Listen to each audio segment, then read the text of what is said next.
అవసరార్థం ఇద్దరు తిరుగుతున్నటువంటి రీత్యా ఈ గుళ్ళలో మెట్లు కడగటాలు, పసుపు కుంకాలు మెట్లకు పూయటాలు, లేదా పాప పరిహారాలు, ప్రాయశ్చిత్తాలు, అంతే కదా. పాపాలు ఎవడు చేస్తే వాళ్లే ప్రాయశ్చిత్తం చేయాలి కదా. అదే దాని అర్థంగా కనపడుతుంది. ఎవరంటున్నారు సార్? పవన్ కళ్యాణ్ గారా? పవన్ కళ్యాణ్ గారు హిందూ అని చెప్తున్నారా? ఆ మధ్య భీమవరంలో ఎప్పుడో నేను బ్యాప్టిజం తీసుకున్నా అని చెప్పారు, ఆయనేనా? కాదండి, భీమవరంలో బ్యాప్టిజం తీసుకున్నానని చెప్పారు, వారేనా? పవన్ కళ్యాణ్ గారు. ఆ పవన్ కళ్యాణ్ గారు, ఈ పవన్ కళ్యాణ్ గారు ఒకళ్ళేనా? ఆ మధ్య ఎప్పుడో ఒక ముస్లిమ్స్ ఇంట్లో టోపీ పెట్టుకుని హలాల్ చేశారా మాంసాన్ని? హలాల్ చేయకపోతే మనం తినకూడదని చెప్పని సోఫా మీద కూర్చోకూడదు, రంజాన్ మాసంలో కింద కూర్చోవాలి, మంది ఇది పెద్ద మాంసమేనా అని చెప్పి గబగబా అడిగి తిన్నారు, ఆయనేనా? పెద్ద మొక్కలు అని చెప్పి అడిగి తిన్నారు, ఆయనేనా ఈ పవన్ కళ్యాణ్ గారు? జనం మర్చిపోరు ఏది కూడా. పవన్ కళ్యాణ్ గారు, మీరు బ్యాప్టిజం తీసుకున్నానని చెప్పి మీరు చెప్పింది ఎవరు మర్చిపోరు. నాకు మతం లేదు, కులం లేదని చెప్పినా మీరు ఎవరు మర్చిపోరు.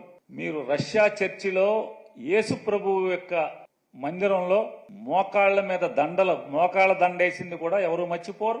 మీ పిల్లలకి క్రైస్తవ పేర్లు పెట్టుకున్నా కూడా ఎవరు మర్చిపోరు. తప్పు లేదు, తప్పు అని నేను అంటలా.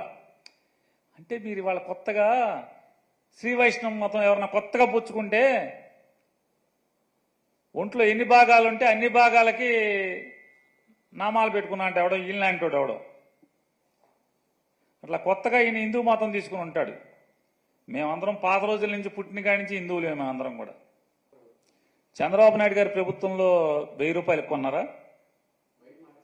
కాదండి, నేను అనేది చంద్రబాబు నాయుడు గారు ముఖ్యమంత్రిగా ఉండగా తిరుమల తిరుపతి దేవస్థానం అంటే చంద్రబాబు నాయుడు గారి నాయకత్వంలో ఆయన దస్తూరితో, ఆయన సంతకంతో ఎగ్జిక్యూటివ్ ఆఫీసర్గా, చైర్మన్గా ఉద్యోగాలు సంపాదించినటువంటి బాడీ ఎంతకి కొంది? 1000కి 2000కి కొందా అని అడుగుతున్నాను. జగన్మోహన్ రెడ్డి గారి ప్రభుత్వం కంటే కూడా తక్కువ రేటుకే కదా కొన్నది మీరు. జగన్మోహన్ రెడ్డి గారు 2019 జూన్ 8వ తారీఖున జగన్ గారి ప్రభుత్వం వచ్చింది. మే 30న జగన్ గారు ప్రమాణ స్వీకారం చేశారు. జగన్ గారు ముఖ్యమంత్రిగా ప్రమాణ స్వీకారం చేసే తర్వాత చంద్రబాబు నాయుడు గారు ఉన్నప్పుడు ఆ చివరి మాసాల్లో రేట్లు చూసుకోండి, మీకే తెలుస్తాయి కదా. హెరిటేజ్లో కేజీ ఆవు నెయ్యి ఎంతకు అమ్ముతున్నారు? హెరిటేజ్లో 1 కేజీ ఆవు నెయ్యి ఎంతకు అమ్ముతున్నారు? 400 చిల్లరకే కదా. 400 చిల్లరకే కదా. ఏదైతే ఈయన మాటకి నందిని నందిని నందిని అని మాట్లాడుతున్నాడు కదా, ఆ నందిని ఆవు నెయ్యి ప్యాకెట్లో ఎంతకు అమ్ముతున్నారు మార్కెట్లో? ఈ రోజైనా సరే 400 చిల్లరే కదా.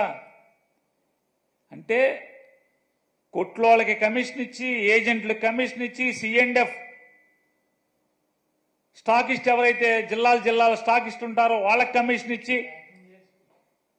ప్యాకింగ్ ఖర్చు, మార్కెటింగ్ ఖర్చు, అడ్వర్టైజ్మెంట్ ఖర్చు, ఆ నందిని వాడమని చెప్పని పబ్లిసిటీ చేసిన సినిమా యాక్టర్లకు ఖర్చు, ఇన్ని ఖర్చులు కలిపి 400 చిల్లరకు అమ్ముతుంటే ఏ ఖర్చు, ఏ పబ్లిసిటీ, ఏమీ ప్యాకింగ్ కానీ ఏమీ లేకుండా బల్క్గా లారీలో ట్యాంకర్లో పోసేది తక్కువకు వస్తా రాదా?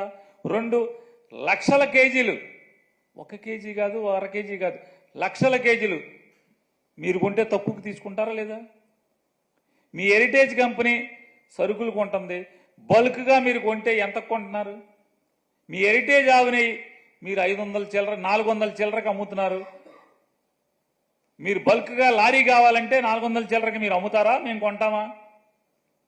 నాకు లారీ ఆవు నెయ్యి కావాలి హెరిటేజ్లో అంటే మేము కేజీ 400 చిల్లరకి ప్యాకెట్ చేసి అమ్ముతున్నాం కాబట్టి అదే 400 చిల్లరకని అమ్ముతారా?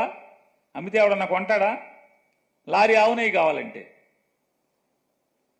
చంద్రబాబు నాయుడు గారు 2019 జగన్మోహన్ రెడ్డి గారికి ప్రభుత్వానికి అప్పచెప్పే సమయానికి తిరుమల తిరుపతి దేవస్థానంలో కొన్నటువంటి నెయ్యి రేటు ఇంచుమించుగా సమానంగానే అదే రేట్లో జగన్మోహన్ రెడ్డి గారి ప్రభుత్వం కూడా, ఆ ప్రభుత్వంలో ఏర్పాటైన టీటీడీ బోర్డు కూడా కొనుగోలు చేయడం జరిగింది.